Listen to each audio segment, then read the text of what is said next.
Selamat pagi anak-anak, salam sejahtera untuk kita semua. Nah, bagaimana kabar hari ini? Semoga tetap sehat. Ya, jadi pandemi semoga juga biar cepat selesai. Ya, saya Bapak berdoa juga nantinya.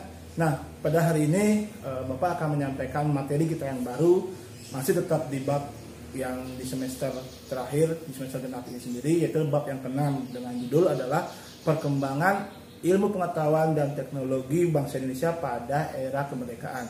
Jadi pada bab ini memang bisa dibilang lebih kepada bagaimana penerapan teknologi.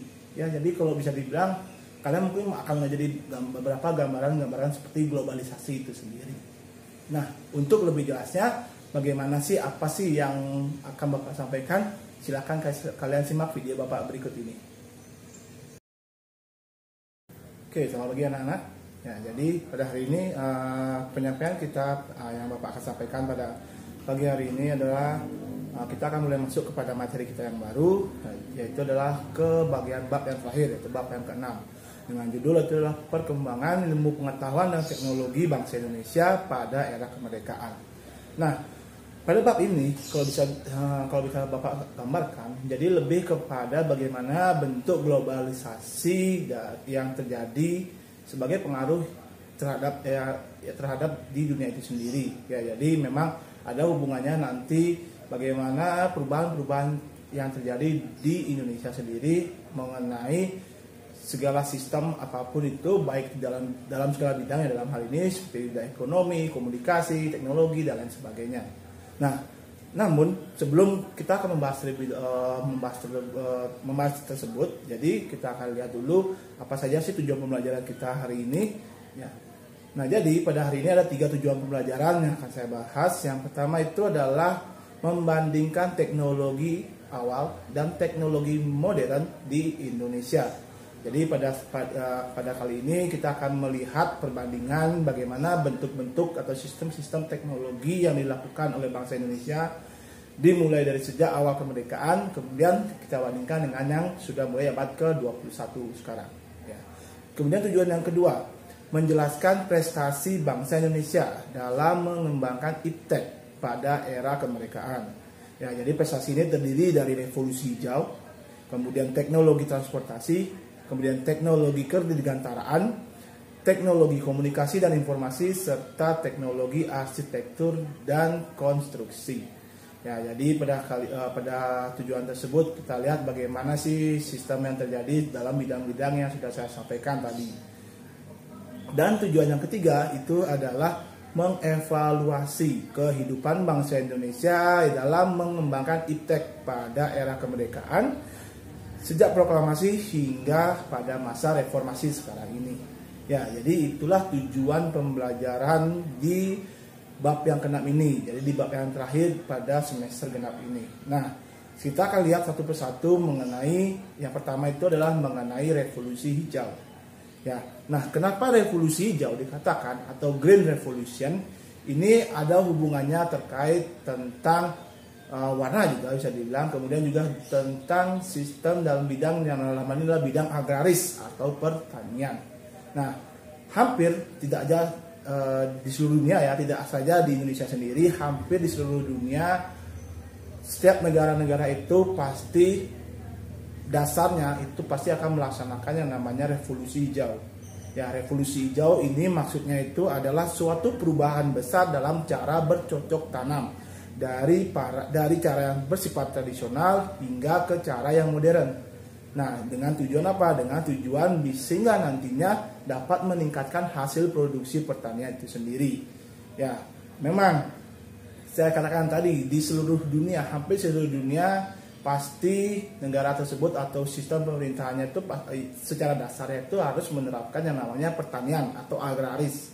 Nah, bentuk-bentuk pertanian itu banyak jenisnya. Ada gandum, kemudian juga ada padi. Kalau di Indonesia kan padi, kalau yang di luar seperti di Eropa ataupun di Amerika, mereka sebagian besar itu adalah pertanian gandum.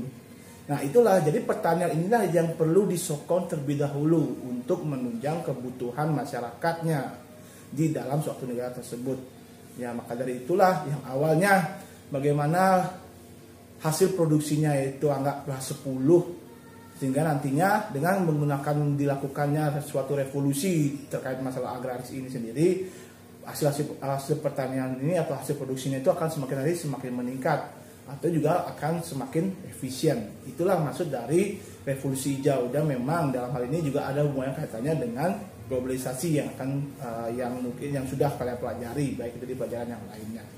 Nah, revolusi hijau ini dikemukakan oleh seorang agronom itu yang bernama adalah Norman Ernest Borlaug. Ya, jadi beliau tahun 1914 sampai dengan beliau meninggal tahun 2009.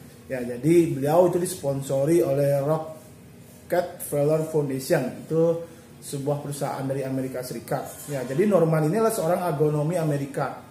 Ya, jadi dia menemukan suatu varietas gandum unggul yang cocok untuk di alam Meksiko. Ya, jadi pada waktu itu kalau kalian tahu atau kalau mungkin kalian cari nanti di internet atau di buku paket, awal terbentuknya revolusi hijau itu dikarenakan krisis pangan yang terjadi di wilayah Meksiko di Amerika bagian tengah. Jadi bagaimana waktu itu benar-benar penyakit tanaman itu membuat banyak mati dari bibit-bibit gandum tersebut. Nah, beliaulah yang akhirnya menemukan suatu varietas baru di mana nantinya gandum ini bisa tahan lama, kemudian hasilnya juga semakin besar produksinya, dan juga proteinnya juga semakin tinggi, karbohidratnya juga semakin tinggi. Ya, jadi pada saat itulah dengan penemuan yang beliau lakukan, beliau akhirnya mendapat sebutan sebagai Bapak Revolusi Hijau. Ya, nah itulah bagaimana sejarah singkat mengenai bagaimana terbentuknya revolusi hijau di dunia. Nah, sejak dimulainya di Amerika sendiri, akhirnya revolusi hijau banyak diikutkan atau banyak semakin menyebar ke wilayah-wilayah yang ada di wilayah Afrika yang memang sekarang krisis pangan, kemudian sampai juga ke wilayah di Asia. Salah satunya nanti kemasuk kepada Indonesia nantinya. Nah, dampak dari revolusi hijau pada waktu itu di dunia itu ada dua. Ya, kita lihat dampak positifnya terlebih dahulu. Nah, untuk dampak positif di sini sebagai pengaruh dari adanya penemuan varietas baru ini akan juga memberikan pengaruh pada negara-negara yang berkembang di seluruh dunia. Nah, jadi karena dengan adanya revolusi hijau, dengan adanya pemikiran, ide-ide yang ada pada waktu itu, setiap negara-negara, terutama yang negara berkembang, itu mempunyai pemikirannya supaya bisa memberikan kebutuhan untuk masyarakatnya. Kemudian dampak yang kedua, negara-negara bisa memenuhi kebutuhan pangannya masing-masing. Ya, ini masih ada hubungannya dengan dampak yang nomor satu. Ya, dengan adanya penemuan itu, apakah dia bisa studi banding dengan negara luar untuk mencoba mencari varietas baru, ataukah dia menemukan sendiri. Nah, dengan cara itulah nantinya pemerintahnya di masing-masing negara itu pasti mencoba untuk memenuhi kebutuhannya dari masyarakatnya tersebut tanpa harus mengimpor dari negara-negara lain. Itulah maksudnya dari tujuan dari revolusi hijau itu sendiri, dampaknya. Dan dampak yang ketiga itu adalah memberikan inovasi akan jenis panganan atau jenis varietas tanaman yang cocok untuk di tiap-tiap negara tersebut. Ya, jadi di awal saya katakan bahwa setiap negara di dunia pasti mereka tuh makannya itu kan berbeda-beda, jenis makanannya berbeda-beda. Ya, jadi kalau untuk di Indonesia kita tahu padi adalah makanan pokok. Ya, sedangkan di luar Indonesia lah, anggaplah seperti Amerika, Eropa, itu adalah gandum. Nah, disinilah masing-masing negara itu pasti juga akan mencoba untuk mencari ide bagaimana sih jenis-jenis tanaman yang cocok di tanah di negara tersebut. Ya, termasuk juga di Indonesia. Nah, itulah jadinya di sini pemerintah bekerjasama juga dengan para ilmuwan yang ada di masing-masing universitas, mereka bahu-membahu untuk mencoba mencari varietas tanaman yang terbaru. Nah, yang kedua, itu adalah dampak negatif dari terjadinya revolusi hijau. Nah, jadi di sini ada 4 hal dampak negatifnya. Yang pertama itu adalah para petani menjadi sangat tergantung pada pupuk kimia dan zat kimia pembasmi hama, sehingga menyebabkan semakin tingginya biaya produksi yang ditanggung petani. Ya, nah, asal kalian tahu, salah satu pelaksanaan agraria atau dalam pelaksanaan revolusi hijau itu adalah penggunaan pestisida, atau dalam hal ini adalah pembasmi hama. Nah, kita tahu bahwa pestisida itu memang bermanfaat untuk melindungi tanaman makanan pokok itu sendiri, dan juga dalam hal ini akan membunuh bisa dibilang itu adalah hama-hama. Hama itu bisa ada di binatang ataupun bisa dibilang tanaman-tanaman liar. Nah, tetapi karena terlalu sering digunakan pestisida atau pembasmi hama ini, apalagi yang berhubungan dengan unsur kimia, otomatis itu juga akan memengaruhi tingkat produksi. Apalagi nanti juga di sana kan akan memengaruhi hasil produksinya juga sendiri. Apakah dia mengandung pestisida kah makanan tersebut, atau buah-buahannya, ataupun padi ataupun gandum tersebut, ataukah juga nantinya itu akan tercampur terhadap zat kimia itu sendiri. Ya, itulah maksudnya dalam poin yang pertama. Kemudian dampak yang kedua, dampak negatifnya, terjadi perubahan sistem yang ada di dalam masyarakat. Yang awalnya kita bercocok tanam dengan sistem gotong royong, kemudian masyarakat beralih menggunakan sistem upah. Ya, jadi kalau bisa dibilang ini ada dampak. Sebenarnya poin yang kedua itu dampak negatif bisa, dampak positif juga bisa. Ya, dampak negatifnya karena memang gotong royong itu menjadi suatu akar budaya dari masyarakat Indonesia ataupun di dunia itu sendiri, untuk saling bahu membantu. Nah, tapi karena uang dijadikan sebagai alat untuk memberikan sebagai imbalan, maka dari itu perubahan sistem itu pun terjadi.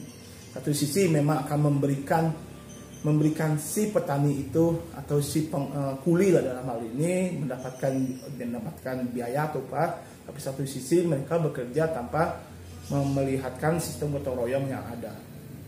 Kemudian poin yang ketiga, dampak negatifnya itu adalah penurunan produksi protein karena lebih memprioritaskan peningkatan karbohidrat, sehingga membuat keduanya tidak seimbang. Nah, seperti yang saya katakan bahwa kalau mungkin kalian mempelajari beberapa jenis makanan, sebenarnya untuk tubuh kita itu harus seimbang antara protein dan juga karbohidrat. Nah, tapi karena penggunaan dari pupuk kimia ini menyebabkan protein atau kandungan protein di dalam makanan tersebut akan berkurang, sehingga hanya lebih menonjolkan karbohidrat. Nah, dampaknya apa yang terjadi? Kegemukan, ya seperti Bapak sekarang mungkin. Kemudian juga beberapa penyakit seperti kolesterol dan lain sebagainya. Itulah makanya sebenarnya keseimbangan antara protein dan juga karbohidrat itu harus penting dalam hal ini. Dan yang terakhir itu adalah berkurangnya kearifan lokal karena pengaruh praktik ekonomi uang yang semakin besar. Ya, jadi ini sebenarnya hampir sama seperti poin yang nomor 2 itu sendiri. Jadi perubahan sistem, kemudian pemikiran masyarakat kalau sudah bekerja harus mendapatkan upah tanpa adanya budaya gotong royong itu sendiri.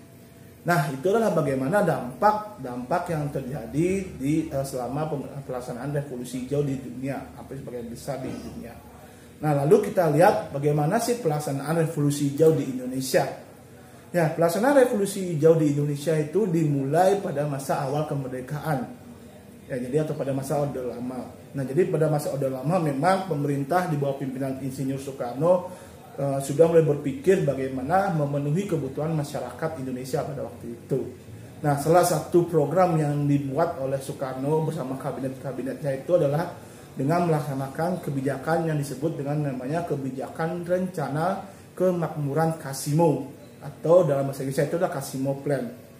Ya, jadi ini berdasarkan juga dari nama pencetusnya, yaitu adalah Ignatius Joseph Kasimo Hendro Wahyono. Ya, jadi beliau seorang bisa dibilang sama seperti ahli-ahli peneliti yang lainnya, jadi agronomium sendiri. Ya, jadi beliau mengemukakan bagaimana cara pemerintah Indonesia untuk memenuhi kebutuhan masyarakat itu sendiri. Nah, pelaksanaan Kasimo Plan itu sendiri juga berlanjut hingga beberapa tahun yang dibantu oleh pemerintah Indonesia sendiri. Nah, beberapa program-program lanjutan dari pelaksanaan Kasimo Plan itu juga membantu untuk memenuhi kebutuhan masyarakat di Indonesia. Ya, contohnya seperti program Padi Sentra dan juga program bimbingan masyarakat BIMAS. Kemudian juga dilaksanakan program bimbingan masyarakat pada tahun 1963. Kemudian juga berganti menjadi namanya INMAS, intensifikasi massal dan intensifikasi khusus. Nah, ini akan berlanjut nanti kepada masa Orde Baru pada pimpinan Presiden Soeharto nantinya. Ya, nah itulah Maka dari itu memang pemerintah itu sudah mulai membuka lebar-lebar matanya bagaimana caranya untuk memenuhi kebutuhan masyarakatnya, terutama masalah pangan. Ya, karena kan mungkin kita tahu kalau dalam prinsip ekonomi kan ada kebutuhan pokok, kemudian juga ada kebutuhan sekunder, kemudian kebutuhan tersier. Nah, kebutuhan pokok itu kan salah satunya kan sandang, pangan, dan papan. Ya, pangan ini yang penting dalam hal ini. Nah, itulah yang menjadi pemikiran pemerintah pada waktu itu. Kemudian yang ketiga dalam hal ini beberapa sempat juga dampak dari hasil produksi selama pelaksanaan Kasimo Plan itu juga memberikan dampak positif bagi bangsa Indonesia pada waktu itu. Ya, jadi di sini terjadi kenaikan dari awalnya 5,79 ton menjadi 8,84 juta ton. Nah, inilah memberikan semangat bagi pemerintah untuk terus memberikan bagaimana memenuhi kebutuhan masyarakat di Indonesia pada waktu itu. Nah, namun lanjut ke tahun-tahun berikutnya ternyata peningkatan ini bukannya mengalami peningkatan tapi malah mengalami penurunan.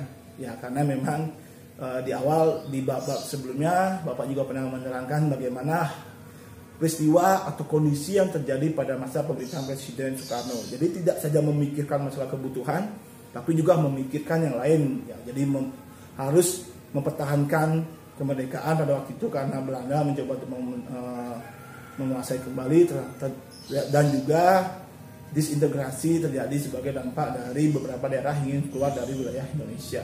Maka dari itu akhirnya Kasimo Plan itu bisa dibilang hanya beberapa tahun memberikan dampak positif, tapi tahun-tahun berikutnya itu tidak dapat memberikan hasil bagi masyarakat Indonesia pada waktu itu. Nah, kemudian pada masa Orde Baru. Nah, jadi 32 tahun pemerintahan Presiden Soeharto pada waktu itu memang bisa dibilang memberikan dampak positif dan juga memberikan dampak negatif terhadap pelaksanaan revolusi hijau sendiri. Ya, jadi Soeharto juga banyak mencari contoh atau bisa dibilang melanjutkan beberapa kebijakan-kebijakan pada masa Orde Lama. Ya, nah, dua cara yang dilakukan oleh Presiden Soeharto bersama kabinetnya itu adalah untuk menggerakkan revolusi hijau itu dengan cara kebijakan ekstensifikasi pertanian dan intensifikasi pertanian. Nah, untuk kebijakan ekstensi pertanian itu meliputi perluasan area pertanian. Jadi dia di dalam hal ini membuka lahan, ya, dan juga bisa dibilang itu adalah diubah lahan-lahan yang memang cocok tanahnya itu dijadikan sebagai lahan produktif. Ya, itulah yang dilakukan untuk ekstensi pertanian. Nah, untuk intensifikasi pertanian itu dilakukan dengan cara program pasca usaha tani. Ya, pasca usaha tani itu adalah terdiri dari 5 cara atau dari 5 usaha yang dilakukan dalam pertanian. Yang pertama itu adalah teknik pengolahan lahan pertanian. Kemudian yang kedua, pengaturan irigasi yang baik dan seimbang. Kemudian yang ketiga adalah pemupukan yang tepat dan teratur. Yang keempat itu adalah pemberantasan hama penyakit, dan yang kelima itu adalah penggunaan bibit unggul. Ya, varietas tanaman yang bagus untuk hasilnya untuk lebih bagus lagi. Ya, jadi dua cara ini yang menjadi pemikiran dasar bagi pemerintahan Presiden Soeharto pada waktu itu untuk membesarkan atau bisa dibilang untuk menggemparkan yang namanya revolusi hijau di Indonesia, dan dalam hal ini memenuhi kebutuhan masyarakat di Indonesia. Nah, kelanjutan dari ekstensifikasi pertanian itu adalah pemerintah melaksanakan beberapa gerakan-gerakan selain dengan membuka lahan, juga di sini pemerintah melakukan gerakan yang namanya transmigrasi, yaitu adalah memindahkan, ya, jadi memindahkan masyarakat yang awalnya itu di daerah-daerah yang padat kemudian ke daerah-daerah yang jarang. Ya, tujuannya apa? Tujuannya di sini dengan perpindahan masyarakat itu sendiri atau perpindahan penduduk itu sendiri, penduduk ini diberikan usaha untuk membuka lahan-lahan di tanah yang kosong atau di tanah yang belum dihuni oleh masyarakat di sekitarnya. Ya, nah daerah-daerah yang menjadi tempat untuk terjadi proses transmigrasi itu adalah seperti di Kalimantan, di Sulawesi, dan juga di Papua.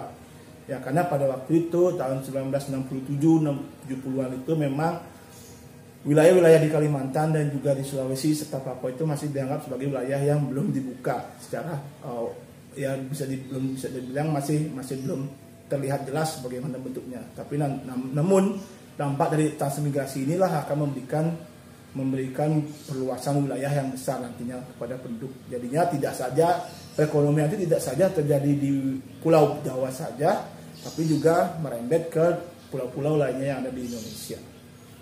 Nah, pemerintah juga dalam rangka transmigrasi juga melaksanakan yang namanya pelita. Jadi pembangunan 5 tahun.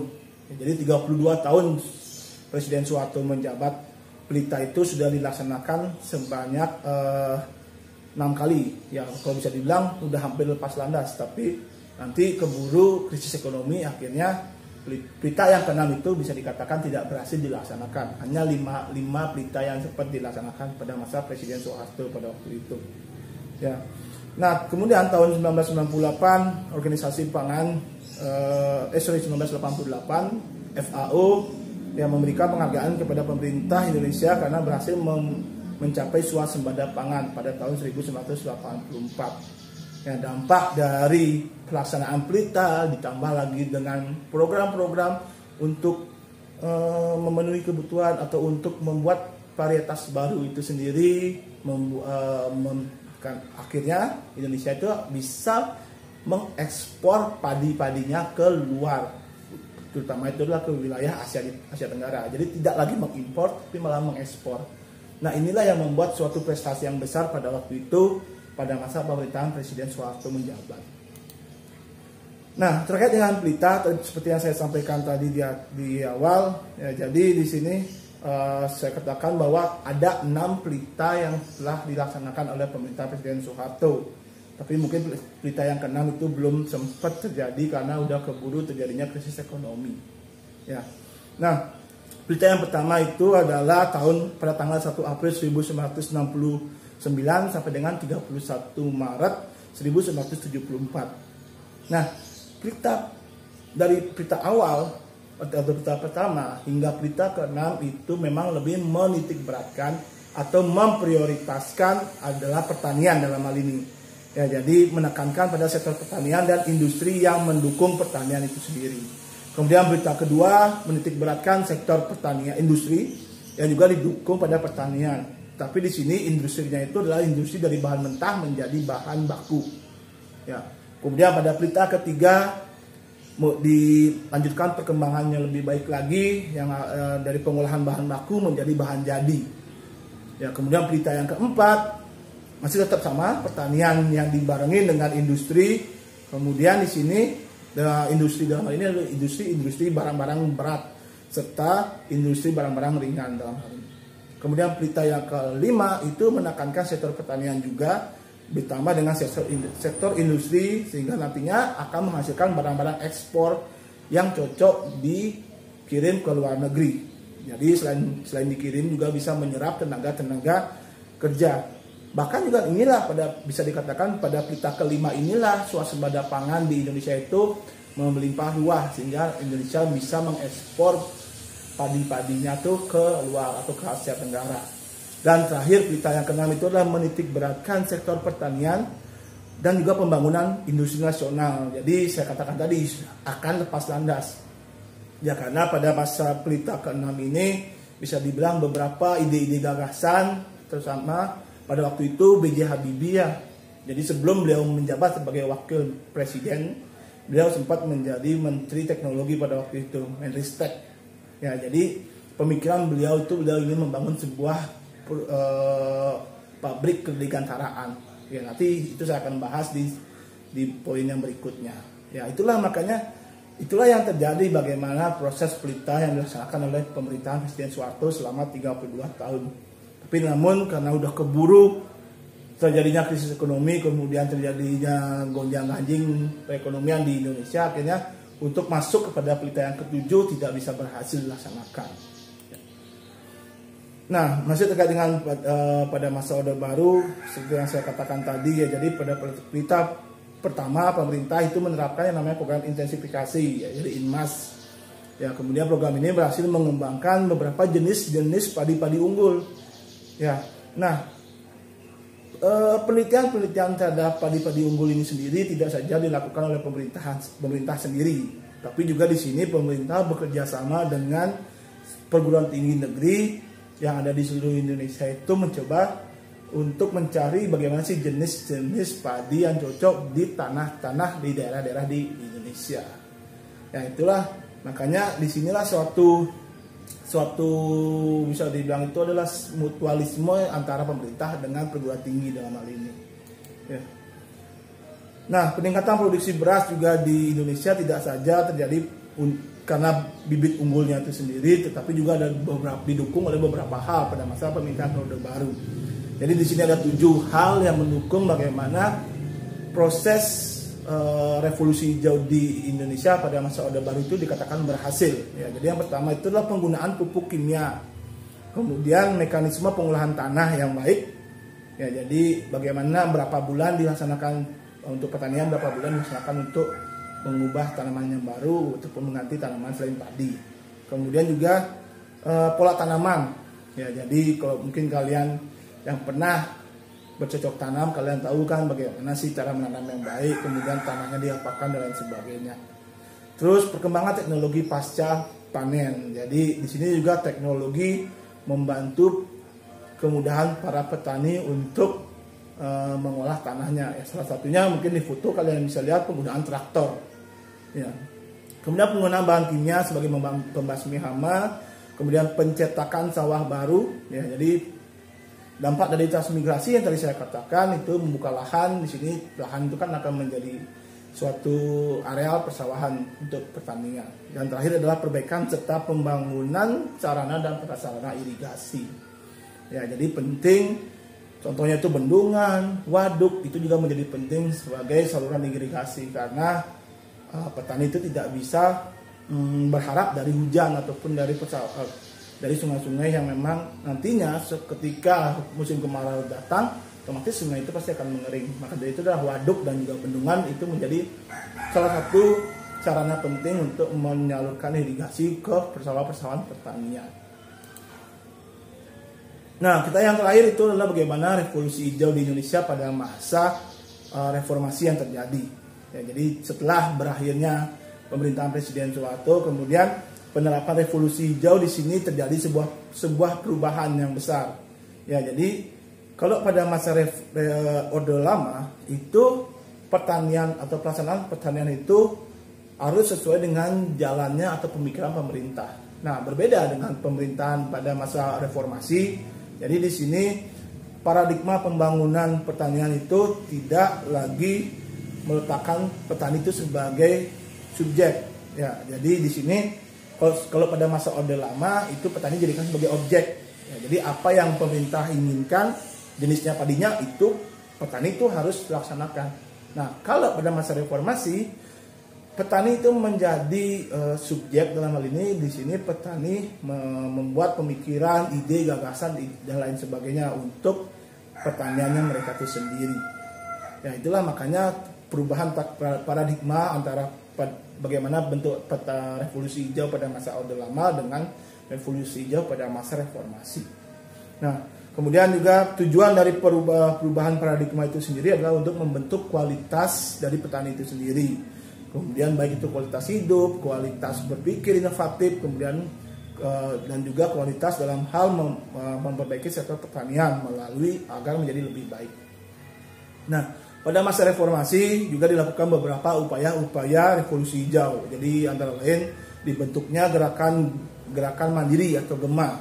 Kemudian juga termasuk juga gerakan mandiri hortikultura tropika Nusantara atau disingkatnya itulah GEMA Hortina, hingga menuju ketahanan hortikultura. Jadi di sini tidak saja jenis padi untuk dilakukan revolusi hijau, tapi juga beberapa tanaman-tanaman baru. Contohnya kelapa sawit. Kemudian apa lagi di sini biasanya sih memang kelapa sawit lah yang menjadi prioritas sekarang selain padi itu sendiri.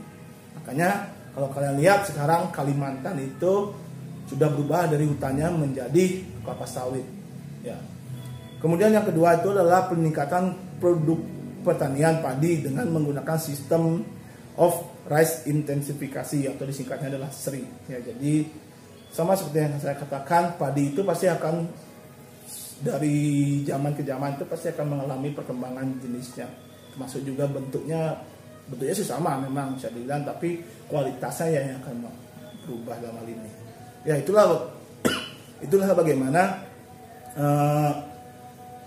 kinerja ataupun bisa dibilang revolusi hijau yang terjadi pada masa reformasi. Nah, selama revolusi hijau yang terjadi di Indonesia memang sama ada beberapa dampak-dampak yang terjadi pada masa itu, baik itu dampak positif maupun dampak negatifnya.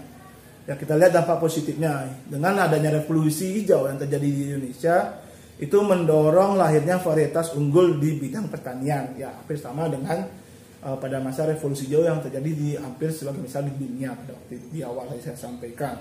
Kemudian yang kedua, mendorong penggunaan teknologi pertanian di kalangan petani. Ya, seperti misalnya sistem irigasi, kemudian teknologi seperti traktor yang mengganti ya dari menggunakan hewan kemudian menjadi menggunakan mesin.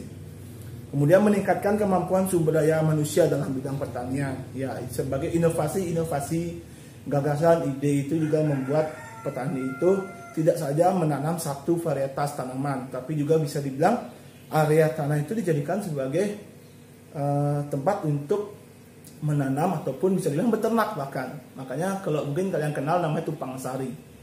Ya, jadi bagian atasnya itu mereka tanam padi, kemudian karena padi membutuhkan air yang banyak, otomatis di pengairannya itu dibuatkanlah ikan, jadi ditebarkanlah benih-benih ikan, bukan dibuatkan, ditebarkanlah benih-benih ikan. Nah, itulah namanya tumpang sari. Ya.